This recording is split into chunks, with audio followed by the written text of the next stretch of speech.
Budget सत्र के दूसरे दिन भी भाजपा स्थगन प्रस्ताव लेकर आई है, लेकिन इस स्थगन प्रस्ताव पर सत्तासीन कांग्रेस का क्या कहना है और आज स्थगन प्रस्ताव के साथ क्या ऐसा है जो हिमाचल के विधानसभा सत्र के दौरान पहली बार हुआ या दूसरी बार हुआ है।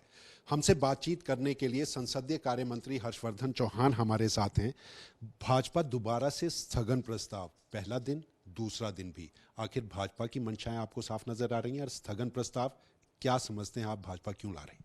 नहीं, देखो, भारतीय जनता पार्टी ने कल भी स्थगन प्रस्ताव लाया और चर्चा भी हुई विस्तृत रूप से, और उसके बावजूद जो सदन से बाहर वॉकआउट करके चले गए हैं। आज भी दोबारा से नियम 67 के तहत जो है ये प्रदेश में जो पूर्व भाजपा सरकार के समय में 6 महीने में जो संस्थाएं खोली गई थी उनको बंद करने के विषय में चर्चा रहे। आज भी ये बाहर जाना चाहते थे, आज सिर्फ बाहर जाना चाहते थे, वॉकआउट करके अखबारों की और मीडिया की सुर्खियों में बनना रहना चाहते थे।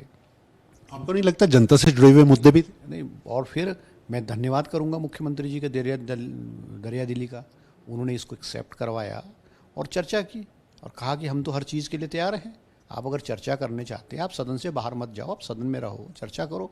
मुख्यमंत्री जी ने चर्चा अलाउड की है, आज चर्चा हो रही है।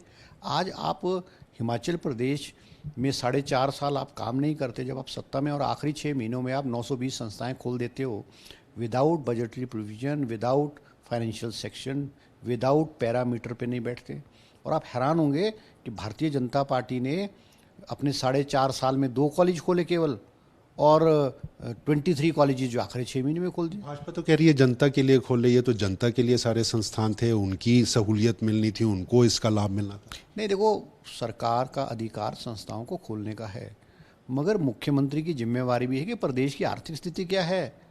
जो खुले हुए संस्थाएं हैं उसमें मास्टर नहीं है, उसमें डॉक्टर नहीं है, उसमें पैरामेडिकल स्टाफ नहीं है, और उन्हीं संस्थाओं से उठा करके आप जो है इन नई जो इंस्टीट्यूशंस खोले उसमें स्टाफ भेज रहे हो।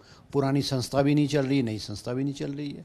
आज हिमाचल प्रदेश की जो संस्थाएं, विशेष करके मैं एजुकेशन में कह सकता हूँ, क्या बच्चे जो हैं वो इंतज़ार करेंगे मास्टर आने का? उनका अगर एक एकेडमिक साल ख़त्म हो रहा है और साइंस का अध्यापक नहीं है, मैथ्स का अध्यापक नहीं है, इंग्लिश के प्रोफेसर नहीं है, तो वो इंतज़ार करेंगे? आपके पास ऑलरेडी किसी कॉलेज में 2 प्रोफेसर है, एक प्रोफेसर वहाँ से उठा कर दूसरे कॉलेज में डाल दो, पहली संस्था भी ख़त्म, नहीं तो चलनी नहीं है। इस तरह की स्थिति थी। बजटरी प्रोविजन कॉलेजेस और संस्थाओं के लिए 1 लाख रुपए में, क्या 1 लाख में कॉलेज चलता है? क्या एक कमरे में कॉलेज चलता है? अच्छा, भाजपा की मंशा तो समझ आ रही है, लेकिन दरिया दिल है मुख्यमंत्री, दरिया दिल है कांग्रेस। स्थगन प्रस्ताव पर चर्चा दे दी, शायद पहली बार, ये दूसरी बार ऐसा मौका होगा कि स्थगन प्रस्ताव में हिमाचल प्रदेश के विधानसभा में चर्चा अलाउ की। नहीं, दरिया दिली की बात नहीं है। सदन जो है वो प्रदेश के जो हितों के में मुद्दों पे चर्चा करने के लिए है।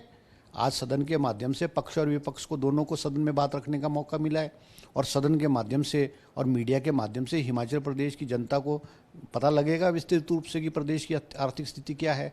पूर्व भारतीय जनता पार्टी सरकार ने जाते जाते क्या किया है, कोई पैरामीटर पे पैमाना नहीं। आप हैरान होंगे, 90% जो संस्थाएं लास्ट में खोली गई थी उसको फाइनेंस डिपार्टमेंट ने रिजेक्ट किया था।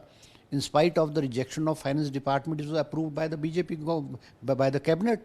और सत्ता में इन खोलने के बावजूद भी भारतीय जनता पार्टी को हिमाचल प्रदेश की जनता ने हरा दिया है।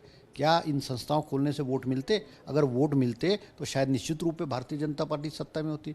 आपको गुड गवर्नेंस चाहिए, आपको जो संस्थाएं खुली उसमें कर्मचारी चाहिए, आपको पारदर्शिता चाहिए, आपको ईमानदारी चाहिए, आपको चोर बाजारी और ठगी और जो लूटपाट पूर्व की सरकार में चल रहा था उसको बंद करने की बात है। आज हम उस ओर कदम उठा रहे हैं। हमारे साथ हर्षवर्धन चौहान, संसदीय कार्य मंत्री। तो आज की पूरी कार्रवाई को सस्पेंड किया गया, बावजूद इसके कांग्रेस का मानना है कि विपक्ष अपने इस स्थगन प्रस्ताव को भले ही हथियार बनाने की कोशिश करे, लेकिन जनता के जुड़े सवालों के ऊपर विपक्ष के हर सवाल का जवाब देने के लिए कांग्रेस तैयार है। कैमरामैन सुभाष के साथ अरुण उनियाल, सूर्य समाचार, शिमला।